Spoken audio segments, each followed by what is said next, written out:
Dans la chambre sobre et à la fois élégante de la comtesse, la lumière pâle de l'aube filtrait à travers les rideaux épais, illuminant doucement les murs de pierre. Laïlis, encore affaiblie, mais désormais pleinement éveillée, était assise dans un fauteuil près de la fenêtre. Sa main droite, fine et solide, reposait sur la coudoir, tandis que son regard, clair et attentif, balayait calmement les visages de ses deux visiteurs. Ginalia, debout à quelques pas, triturait nerveusement un coin de son tablier, ses cheveux roux tombant en mèches désordonnées autour de son visage pâle. À côté d'elle, Leslie se tenait droit, les mains derrière le dos, ses traits androgynes empreints de leur calme habituel. Une lueur froide mais respectueuse dans ses yeux bleus acier. « Merci d'être venus, tous les deux. » commença Laïlis, d'une voix douce mais ferme. « Vous nous avez inquiétés, » murmura Ginalia, les joues légèrement rosies. « Je suis tellement soulagée de vous voir réveillée, madame. » « Je vais bien, Ginalia. » rassura Laïlis avec un léger sourire. « Vous avez pris soin de moi, comme toujours. » La remarque fit rougir un peu plus l'elfe, qui baissa les yeux, les doigts toujours agités. « Comtesse » intervint Leslie, brisant le moment d'émotion avec la précision qui le caractérisait. « Les rapports de Drefan et Rory ont été examinés. Les profanations sur la colline Corbeau ne sont pas des incidents isolés. La tension monte dans la région. » « Parlez-moi clairement, Leslie. Que dit-on » Le paladin inclina légèrement la tête, son ton restant pragmatique. « Les rumeurs se multiplient. Revenants, rituels impies, présages de malédiction. Mais ce ne sont que des murmures. Les faits, eux, sont bien plus inquiétants. Les tombes profanées ne sont pas aléatoires.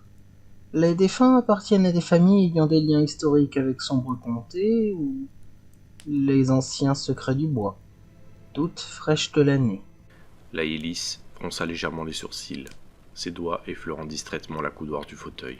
« Des anciens secrets, dites-vous ? Et vous pensez que cela pourrait avoir un lien avec ce qui m'est arrivé ? Avec la poudre rouge ?» C'est probable, comtesse. Les veilleurs sont débordés avec la sécurisation des routes et des passages. Le bois devient de plus en plus hostile. Je suggère que nous agissions rapidement pour prévenir une escalade. Ginalia, jusque-là silencieuse, releva timidement les yeux, sa voix douce et à la fois tremblante. Peut-être devrions-nous envoyer les gardes-chasse ? Ils connaissaient mieux les environs. Ils pourraient... Enfin, je veux dire... Ils pourraient trouver quelque chose que nous avons manqué. Laïlis tourna son regard vers elle, un sourire presque imperceptible adoucissant ses traits. « Vous avez raison. » Elle se redressa légèrement dans son fauteuil, rassemblant sa force. « Leslie, organisez une enquête immédiate sur la colline aux corbeaux. Faites mener Eladrel et Mélérène. Les veilleurs resteront concentrés sur la protection des routes et des villages. » « Ce sera fait, » répondit Leslie, inclinant la tête. Laïlis se tourna à nouveau vers Ginalia, son regard plein de gratitude. « Et vous, Ginalia, accompagnez-les. Votre magie de la lumière les aidera. » L'elfe hocha rapidement la tête, une lueur d'émotion dans ses yeux bleus. Moi ? Vous êtes sûr ? Bien ? Elle blêmit. Sa place était aux côtés de Laïlis, et de la savoir ainsi diminuer lui brisait le cœur. Mais elle avait reçu un ordre, et comptait bien l'accomplir. Un long silence s'installa entre le regard émeraude de la comtesse et celui azur de sa servante.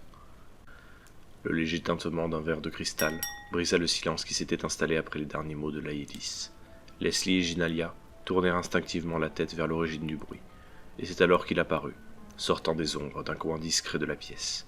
Une silhouette massive et imposante s'avança avec une élégance maîtrisée. Le marquis Jack Finney entra dans la pièce tamisée, les mains dans le dos, une expression calme et affable sur son visage. Ses cheveux roux, soigneusement coiffés, semblaient presque flamboyer sous le rayon pâle de l'aube, qui filtrait à travers les rideaux.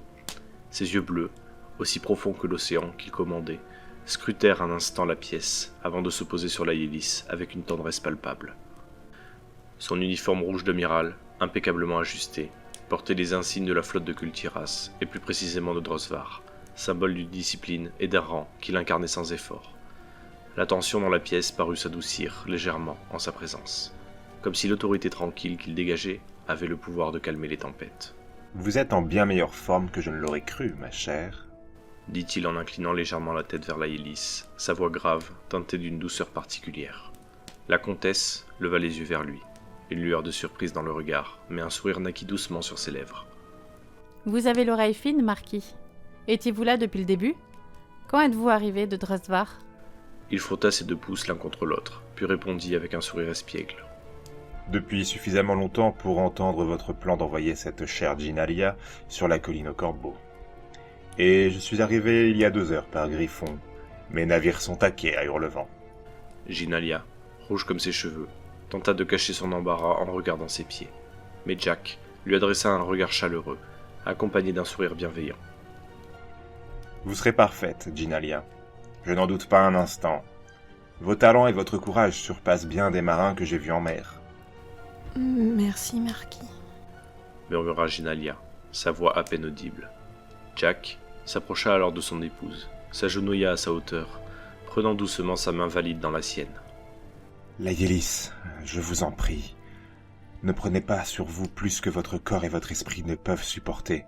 Je sais que vos responsabilités sont lourdes, mais nous avons besoin de vous. Nos enfants ont besoin de vous. Le regard de la comtesse, toujours doux mais déterminé, se posa dans le sien. Et croyez-vous, Marquis, que je ne le sache pas? Ma force me vient de vous, de nos enfants et de ce peuple que je protège. Le silence qui suivit était empli d'une complicité respectueuse, d'un amour qui transcendait les mots, enveloppé dans la dignité de leur rang. Leslie, toujours en retrait mais attentif, rompit le moment en roulant des yeux devant cet instant guimauve, en s'éclaircissant la gorge. Marquis, comtesse, je ferai en sorte que l'enquête soit menée rapidement. Si vous n'avez plus d'ordre, je vais rassembler les gardes-chasse. La maîtresse de maison hocha la tête avec gratitude, son regard se posant un instant sur le paladin. Faites, Leslie. Merci. Il inclina légèrement la tête avant de quitter la pièce, laissant Ginalia, Jack et Laïlis seuls. Le marquis se releva et s'appuya légèrement contre le rebord de la fenêtre. Vos bois grondent, ma chère. Ces anciens secrets que vous évoquiez, je les sens également, comme une marée montante. Et vous savez ce qu'un marin fait face à une tempête imminente? Il prépare ses voiles. Répondit Laïlis avec un sourire en coin. Jack acquiesça, son regard se perdant un instant dans la lumière qui perçait au-delà des rideaux. Exactement. Mais rassurez-vous, ensemble nous traverserons cette tempête. Le sourire de Laïlis s'élargit légèrement, empreint d'une gratitude qu'elle ne mit pas en mots. À cet instant, dans cette pièce baignée de lumière tamisée, leur complicité, profonde et indéfectible, brillait comme une lueur d'espoir contre les ombres croissantes qui menaçaient sombre comté.